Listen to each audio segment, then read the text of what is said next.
Okay, well, I grew up in a musical house. My dad played a bit of guitar, kind of got the guitar out on a Sunday, played some of the Irish ballads, some country stuff, some Beatles. I think everyone heard a bit of the Beatles growing up. My mum also, there's never a radio off. There could be 3 radios going on simultaneously. And she definitely played stuff like Billy Joel, The Stranger. So I didn't hear jazz growing up, but I was aware of those kind of albums where they had instrumental sections and great rhythm sections, and guys like Phil Woods taking a bit of a solo over Just the Way You Are. She also loved the Pointer Sisters, who I still to this day am a big fan of. About 12 of their albums on vinyl.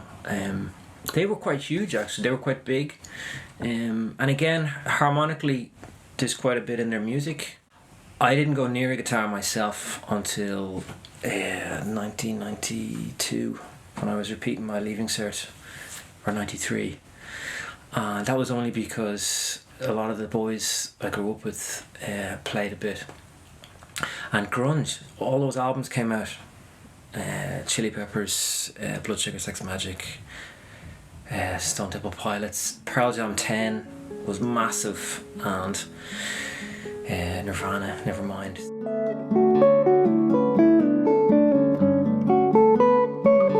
A friend of mine, Ronnie, gave me the loan of 10 CDs, and Kind of Blue was one of them. John Coltrane, My Favourite Things, was one of them. There was a Django Reinhardt one.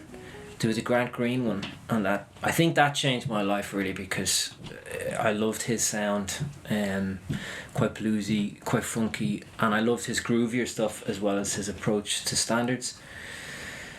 And then from there, my listening interest just spiraled, because once I heard Grant, I was like, someone said, well, you need to check out Wes Montgomery. I had heard George Benson somewhere along the lines, because he was a big pop star in the 80s as well. But then I didn't really know that he was such an amazing jazz guitarist. I had to do a project in college where I had to do an ethnography, and I decided to do it on the Irish jazz scene back then, and that was 96.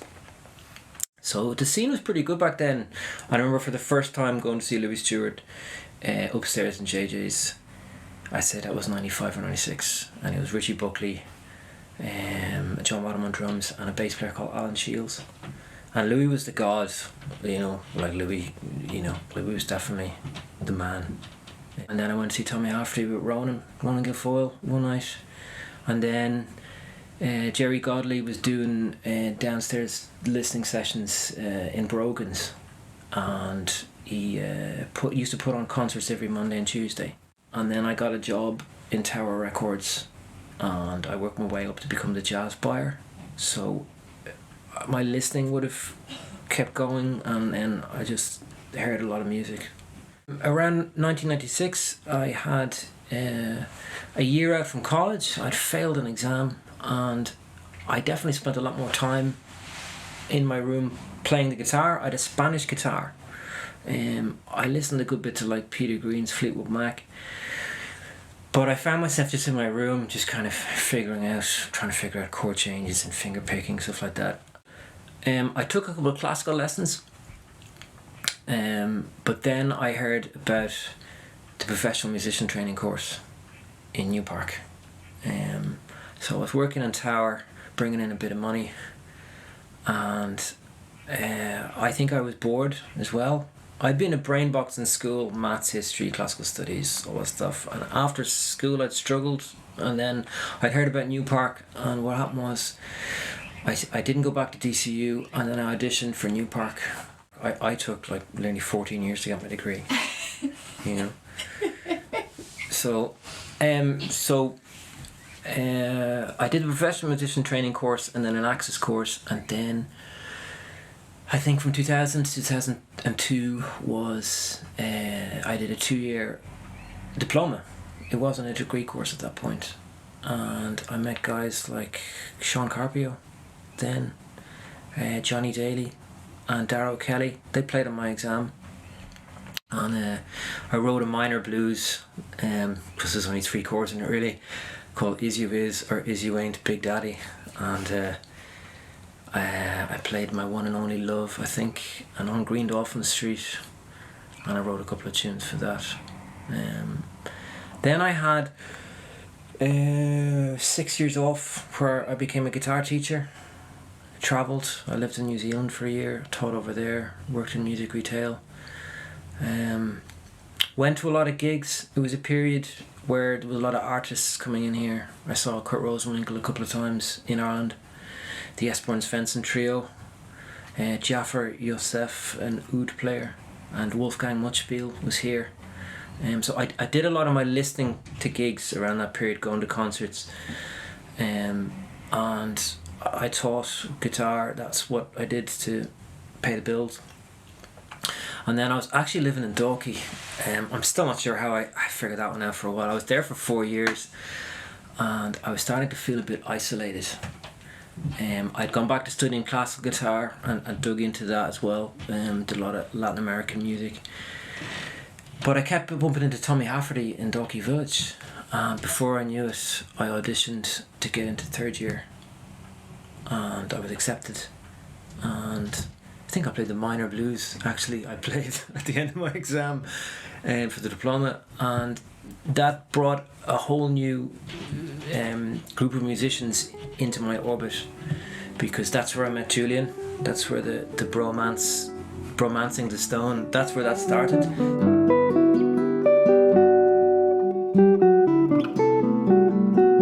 I had been in a guitar duo on and off, but I met Julien then, and we got on as people. And then after I got my degree, I wanted to form a guitar duo where we primarily played pop music. I said, Julien, you can play standards with anyone, you know, and you can play changes, you can play above 200 BPM, you know, you can voice lead. I said, you know, I love this pop thing. I really want us to get together and play instrumental pop, you know, some Michael Jackson, Stevie Wonder, Al Green, Marvin Gaye, maybe some more modern stuff. And he agreed. He said, okay, great.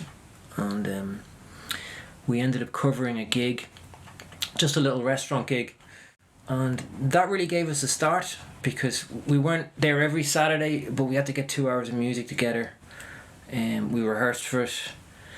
And I got us a couple of gigs upstairs in the parlour bar in the Stag's Head, and we used to invite people down as a listening gig. Like, we probably made like 20 quid each, and the arrangements were quite intricate. We did like Seasons by Future Islands, that kind of thing. Bed Shaped by Keane, I thought was beautiful. I remember arranging that. And Julien really, I'd improvised a bit, but he had the energy to really make the tunes come alive. Julien he's back in Italy a couple of years. He was always going to go home. We had recorded 2 albums by then. I think he went home in 2020. We had done 2 albums, one in 2015, the summer 2015, and then another one in 2017. We'd primarily arranged pop stuff, but I'd written a couple of tunes and he'd written a couple of tunes, so we had covered original music. And I grew up on movies. I'm a total movie geek, so I know on the second album we did the Jerry Goldsmith arrangement of the theme from First Blood. We're big Sylvester Stallone fans, and that's one of our favourite movies. The first album is called Street Life, and we do a banging arrangement of Street Life, the Crusaders song. A lot of chord changes in that one. That was 2015, and then we got this, Just the Way We Are. That was the cover was shot in the Memorial Gardens, which I thought looks a bit like Italy or something. I don't know. I was big in the gym that year, so my chest looks a bit. I don't know why. I shouldn't have worn such a tight top, is all I can say. And Julien's just looking cool with his foot on the wall. You know, effortlessly stylish, being Italian and good looking.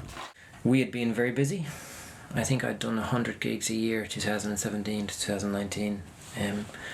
Not all listening gigs, not all weddings, not all corporate gigs, but I definitely had been busy gigging. We were busy, and Julien was busy with his other projects.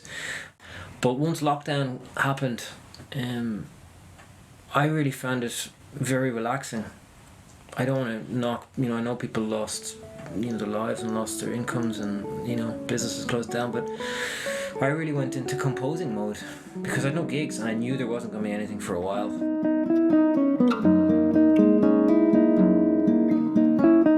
It's 15 tracks, and I wrote a lot of the music, specifically kind of 3 pieces, sections to each, and then Julien's written some really great stuff as well. And he also sings on a track. He wrote a track dedicated to his grandmother, who's still very much alive. I think she's 83, Nina, and he wrote some beautiful lyrics. So that's unusual. That's a different step on the album. A very close friend of mine passed away, and he was a flamenco guitarist, and that affected me greatly. So I wrote 3 pieces to him. There's a piece called So Long, Juan Hermano on the album, which is got some flamenco influence, alright. I wrote that dedicated to him, and then on his anniversary, actually, I remember I came up. I'm quite spiritual, and on the day of his anniversary, I felt something, and felt sad, but I started playing this kind of vamp, some kind of Lydian thing, and it ended up being this piece I wrote called Remembering Juanito, and it took me 3 weeks to write it, and another 2 months, I think, to actually play it properly. We recorded the album though with Dave McCune in Ventry Studios. I have to give him a plug because the sound of the guitars is beautiful, and we had great fun. Julien came back. We rehearsed for 2 or 3 days down in Waterford, where he's a premises, and then we came up and we stayed in my sister's in Clongriffin and drove to Balbriggan to record. And we had most of the album down in 2 days, and then we mixed it. But we're aiming, I'd say, to have it out definitely by the end of this year. I'm dying to go. I have it all in a Google Drive, so I just want the artwork and some CDs printed so I can just get going with the press release, and maybe talk some more about it somewhere. The album is called A Little Bit About Where We're From. I've been to Julien's villages, and I was definitely inspired by where he's come from. And when he went home also, I did miss him.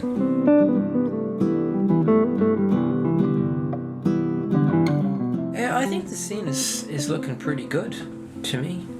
I follow the Cook in Dublin page, and there's a lot of gigs on. I've been into O'Regan's on a Tuesday night, and I can't get over how many young people are at that.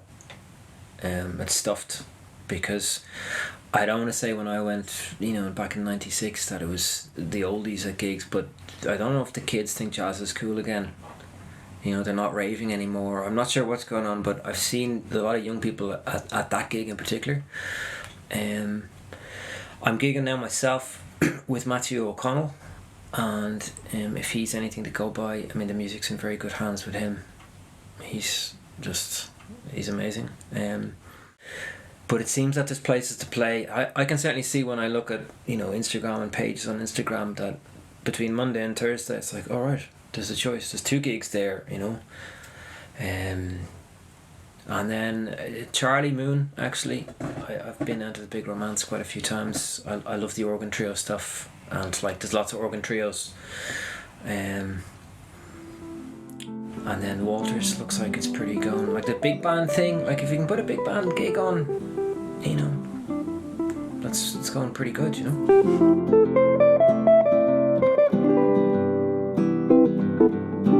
The last duo album, I think that kind of wiped me out a bit. I wrote so much music for it that I definitely didn't write any music for a while. I have a little business guitar duo thing now where I'm always arranging music for that, or for ceremony music and stuff. So I've accumulated some solo pieces last year, and then earlier on this year I started writing a lot of new music again. And the way my brain seems to work is I write one piece and then it kind of wants to become two other pieces. Without me trying to, I think I've written my next album. Something commercial, I'm sure that everyone's going to buy. But at the moment, I just still have to get the current album out into the, universe. But I think that's the next project for me.